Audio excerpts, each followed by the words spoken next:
그리고요, 저희가 문재인 전 대통령의 반려견 이야기를 좀 준비를 했는데요. 얼마 전에 이제 키우던 반려견을 반환하면서 좀 논란이 되기도 했었는데 딸이 유기견 기부 달력을 이제 제작해서 판매한다는 소식이 전해지기도 했습니다. 그리고요, 문재인 전 대통령이 어제는 반려견 마루 사망 소식을 SNS를 통해서 전했어요. 변호사님, 굉장히 오랜 기간 인연이 있는 그런 반려견이죠. 그렇습니다. 문재인 대통령이 2017년에 이제 청와대 그 대통령 당선돼서 청와대 들어올 때도 데리고 왔던 그 네. 마루라는 그 이제 반려견이었는데요. 그 반려견이 이제 결국에는 이제 뭐 무지개 다리를 건넜다라고 표현을 하는데, 이렇게 무지개 다리를 건너서 지금 수목장으로 묻혔다 뭐 이런 내용들을 문재인 대통령이 SNS를 통해서 공개를 했습니다. 이제 마루 같은 경우에는 지금 말씀 주셨던 대통령 기록물이었던 네. 그 곰이와 송강이 중에서 그 곰이하고 그 마루 사이에 또 7마리의 또 그 강아지들을 낳고 이제 이런 걸로 화제가 되었던 이제 반려견이었는데요.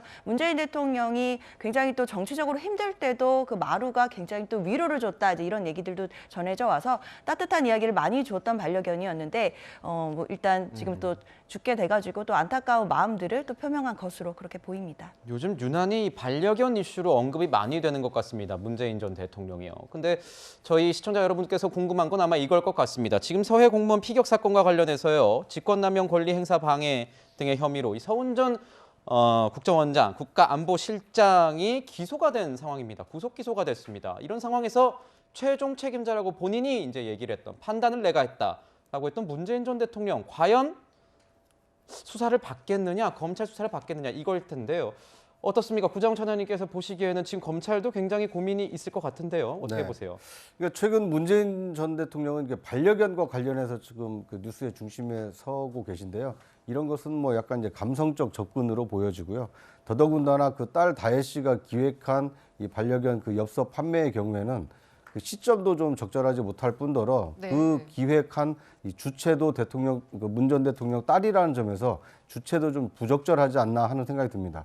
더더군다나 풍산계 이 반납으로 인해서 국민들이 지금 어떻게 보면 찬반으로 나뉘어 있는 상황에서 이럴 때 꼭 그런 프로젝트를 진행했어야 되나 하는 생각이 듭니다. 그러니까 이제 반려견 문제는 뭐 그렇게 차치를 하고요. 네. 지금 중요한 것은 그 대통령으로 재임했을 때 일어난 사건에 대한 책임이 과연 문 전 대통령에게 있느냐 그렇지 않느냐, 이것은 어떻게 보면 대한민국 국정 운영에 대한 어떤 사법부의 판단으로 이어질 수 있는 굉장히 중대한 문제입니다. 지금 문 전 대통령과 그 주변에서는 통치행위이기 때문에 이 사법적 판단의 대상이 될 수 없다, 이렇게 얘기를 하고 있지만, 엄연히 우리나라 공무원이 북한으로부터 이 피살된, 있어서는 안 되는 일이 발생한 일입니다. 이것을 알고도 만약 묵인했다라면 이것은 우리 국민을 보호해야 되는 대통령으로서의 제일 책무를 방기한 것이 되기 때문에 이거 사법 처리 대상이 될 수도 있다, 이런 여론이 지금 어느 정도 있는 것이고, 이것을 이제 검찰이 수사를 통해서 문 전 대통령에 대해서 책임을 묻겠다라고 하면 상당히 좀 중대한 사건으로 비화할 수 있기 때문에 문 전 대통령으로서는 자신의 입장이 있다라면 정리된 입장을 국민에게 소상히 밝히고, 또는 필요하다라면 검찰의 어떤 이 사법 이 출두를 해서 자신의 입장을 밝히는 것이 좀 필요한 것이지, 조금 본질과 벗어나 있는 자꾸 다른 지역적인 문제로 어떤 국민 그 눈과 귀에 이렇게 자꾸 회자되는 것은 좀 바람직하지 않은 것이 아닌가 하는 생각이 듭니다. 네. 네, 저희가 이번 순서에서는 문재인 정권과 이재명 대표 측근을 둘러싼 검찰 수사, 이로 인한 민주당의 뒤숭숭한 분위기 전해드렸습니다.